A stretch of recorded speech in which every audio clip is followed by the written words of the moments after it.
Assalamualaikum warahmatullahi wabarakatuh. Saya Raffi Disadra Afisyena dengan NIM 55522000093. Di sini saya akan menjelaskan bab 11 dari buku Scott terkait dengan manajemen laba atau earning management. Yang pertama ada gambaran umumnya. Jadi dalam bukunya ini Scott mendefinisikan earning management atau manajemen laba sebagai pilihan yang dilakukan oleh manajer dalam menentukan kebijakan akuntansi untuk mencapai beberapa tujuan tertentu. Konsep manajemen laba menggunakan teori keagenan, yang mana manajemen lama dipengaruhi oleh konflik antara kepentingan manajemen sebagai agen dan pemilik sebagai prinsipal. Asumsi agensi teori ini menyatakan bahwa pihak prinsipal termotivasi mengadakan kontrak untuk kepentingannya sendiri dengan profit yang selalu meningkat. Dalam hubungan keagenan, prinsipal tidak memiliki informasi yang cukup tentang kinerja agen. Hal ini mendorong terjadinya asimetri informasi dan konflik kepentingan. Lanjut ke pembahasan selanjutnya terkait dengan pola manajemen laba. Jadi banyak cara yang dapat dilakukan oleh manajer untuk mempengaruhi waktu, jumlah, atau makna transaksi dalam pelaporan keuangan dengan melakukan pemilihan metode akuntansi dan accounting judgment. Menurut Scott, berbagai pola yang sering dilakukan manajer dalam earning management adalah yang pertama, talking about, yang kedua, income minimization, yang ketiga, income maximization, dan yang terakhir, income smoothing. Lanjut ke pembahasan selanjutnya terkait dengan tujuan manajemen laba untuk mendapatkan bonus. Healy pada tahun 1985 mengamati bahwa manajer memiliki informasi dari dalam pada pendapatan bersih perusahaan sebelum pengelolaan pendapatan atau laba. Penelitian ini menggunakan pendekatan program bonus manajemen, yaitu bahwa manajer akan memperoleh bonus secara positif ketika laba berada di antara batas bawah dan batas atas. Ketika laba berada di batas bawah, manajer tidak mendapatkan bonus, dan ketika laba berada di batas atas, manajer hanya mendapatkan bonus tetap. Alasan adanya bonus menurut studi ini yaitu telah terbatas pada perusahaan yang rencana kompensasinya didasarkan pada pendapatan neto dilaporkan saat ini saja. Ini disebut rencana bonus untuk sisa bagian. Kita juga melihat bahwa karena alasan pengurangan risiko pada bonus mempunyai nilai lebih. Untuk kemungkinan pengendalian risiko yang mungkin berlebihan, mereka bisa juga mempunyai solusi. Manajer akan meningkatkan net income perusahaan untuk memaksimalkan bonus yang mereka terima. Jadi bagaimana manajer mengolah laba bersih? Healy mengasumsikan bahwa manajer menggunakan metode akrual dengan formula yaitu laba bersih sama dengan arus kas berasal dari kegiatan operasi ditambah dengan akrual bersih. Ini dapat dipecah menjadi laba bersih sama dengan arus kas berasal dari kegiatan operasi plus akrual non-diskresioner bersih ditambah juga akrual diskresioner bersih. Asumsi penjelasan untuk 4 poin akrual sebagai berikut. Yang pertama yaitu beban amortisasi, yang kedua kenaikan pada piutang usaha bersih, yang ketiga kenaikan pada persediaan, keempat penurunan pada utang usaha dan kewajiban akrual. Lanjut ke pembahasan selanjutnya yaitu terkait dengan motivasi lain pada earning management atau manajemen laba. Yang pertama ada motivasi kontrak. Jadi ada alasan khusus untuk menyebabkan mengapa manajemen laba terjadi dalam konteks kontrak, yaitu baik kreditur maupun komite kompensasi, yaitu menyiapkan berkas kontrak antara manajer perusahaan. Merasa bahwa upaya mengungkapkan ada tidaknya manajemen laba adalah upaya yang mahal dan membutuhkan waktu. Kondisi ini seakan menjadi pendorong bagi manajer untuk melakukan manajemen laba. Jadi ada dua tujuan untuk menggambarkan manajemen laba dari sisi kontrak. Yang pertama, kontrak antara manajer dengan perusahaan, dan yang kedua, kontrak antara perusahaan dengan kreditur. Lalu, motivasi lain yaitu memenuhi motivasi ekspektasi laba investor dan mempertahankan reputasi. Pengharapan dari investor bisa saja dalam berbagai bentuk dan cara. Sebagai contoh, kemungkinan bisa didasarkan pada laba dari periode yang sama pada tahun sebelumnya atau analisa terkini atau perkiraan yang dilakukan oleh perusahaan. Perusahaan yang menawarkan laba bersih lebih besar dari nilai yang diharapkan secara tipikal akan menikmati peningkatan share price secara signifikan, sejalan dengan revisi investor pada probabilitas mereka dari performa baik di masa mendatang. Sebagai kebalikannya, maka perusahaan dengan kejutan laba negatif akan mengalami penurunan share price secara signifikan dan mengalami kegagalan dalam perkiraan analisa laba. Tentunya, para manajer yang kehilangan laba ini yang diharapkan bisa menawarkan beberapa penjelasan jelas menghadapi masalah perusahaan. Kegagalan memenuhi laba yang diharapkan investor memiliki konsekuensi yang serius. Konsekuensinya memenuhi ekspektasi laba dan mempertahankan reputasi adalah dorongan manajemen laba yang kuat.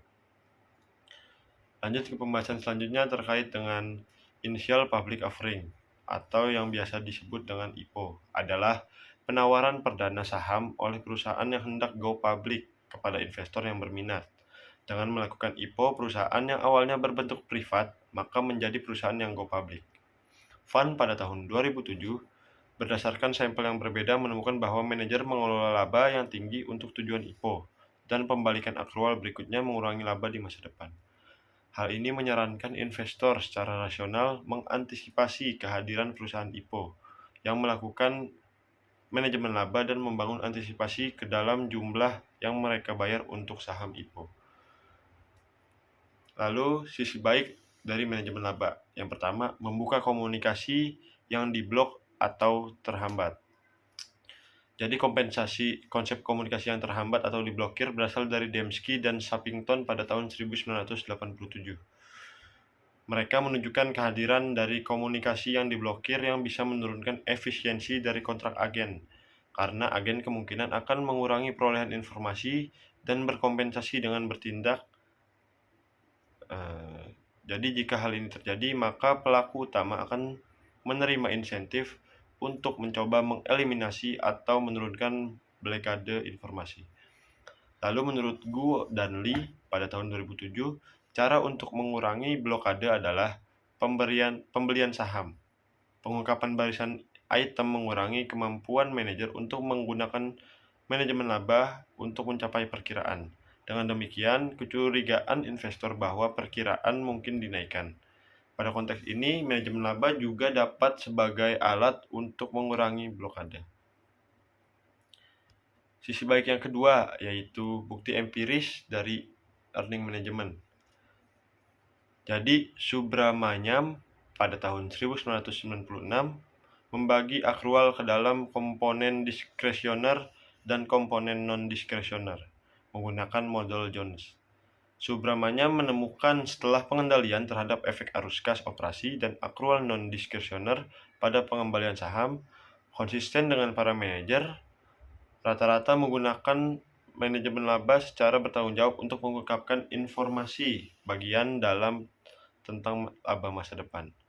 Reaksi pasar yang positif terhadap komponen akrual diskresioner walaupun kurang positif daripada komponen asli. Manajer menggunakan akrual diskresioner untuk menyampaikan informasi yang berguna pada investor, juga mendukung hasil kontrak yang efisien. Lalu setelah kita membahas sisi baiknya dari manajemen laba, sekarang kita membahas terkait dengan sisi buruk dari manajemen laba. Yang pertama yaitu manajemen laba oportunistik. Manajemen laba oportunistik. Meskipun teori dan bukti bertanggung jawab dalam pergunakan manajemen laba, ada juga bukti manajemen laba yang buruk. Dari perspektif kontrak, ini merupakan hasil dari tingkah laku opportunistic manager. Kecenderungan manajer untuk menggunakan manajemen laba agar memaksimalkan bonus mereka. Investigasi mengungkapkan sejumlah motivasi untuk manajemen laba tersebut. Yang umum adalah kedekatan dengan pelanggaran perjanjian utang. Motif lain untuk melakukan manajemen laba yang buruk muncul ketika manajer bermaksud untuk meningkatkan modal saham baru dan ingin memaksimalkan hasil dari penerbitan saham baru. Lanjut ke pembahasan selanjutnya yaitu apakah manajer menerima pasar sekuritas efisien. teknik manajemen laba ini tidak selalu konsisten dengan efisiensi pasar sekuritas. Mereka mengandalkan keterbatasan perhatian investor untuk menjaga tingkat manajemen laba sebagai informasi internal. Laba proforma mencerminkan bentuk lain dari manajemen laba terhadap pertanyaan penerimaan manajer atas efisiensi pasar. Manajer yang menekankan pada klaim laba proforma bahwa ukuran ini lebih baik untuk menggambarkan kinerja perusahaan dari laba bersih GAAP. Namun, ketika laporan laba rugi yang didasarkan oleh GAAP tersedia, pasar yang efisien akan menyesuaikan secara cepat untuk item yang dihilangkan dari pengumuman laba proforma. Konsekuensinya, tekanan manajer atas laba proforma menyarankan mereka untuk tidak menerima efisiensi.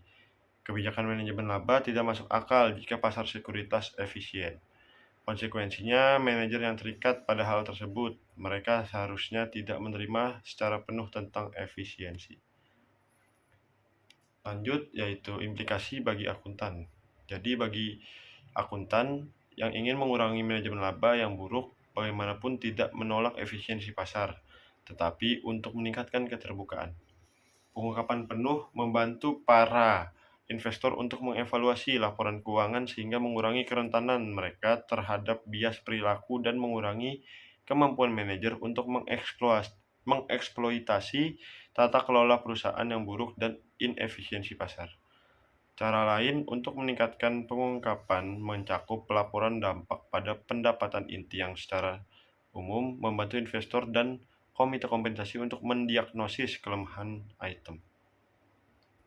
Jadi kesimpulannya yaitu manajemen laba adalah pemilihan kebijakan akuntansi oleh investor oleh manajer untuk mencapai tujuan khusus. Terdapat dua cara yang paling melengkapi dalam berpikir tentang manajemen laba. Pertama, perilaku opportunistic manajemen untuk memaksimumkan utilitasnya dalam kompensasi, kontrak, dan kos politik. Kedua, perspektif kontrak efisien ketika manajemen laba dilakukan untuk menguntungkan semua yang terlibat dalam kontrak. Jadi berbagai bentuk manajemen laba seperti taking a bet, perataan laba, maksimalisasi atau minimalisasi pendapatan dapat dilakukan oleh pihak manajemen dengan memanfaatkan peluang yang ada dalam standar akuntansi seperti penerapan kebijakan akuntansi atau pemilihan metode akuntansi yang digunakan. Adanya kemungkinan manipulasi ini karena adanya fleksibilitas yang diberikan oleh GAAP dan karena kesulitan untuk menekankan pelaporan keuangan yang fleksibel. Sekian presentasi dari saya, kurang lebihnya mohon maaf. Wassalamualaikum warahmatullahi wabarakatuh.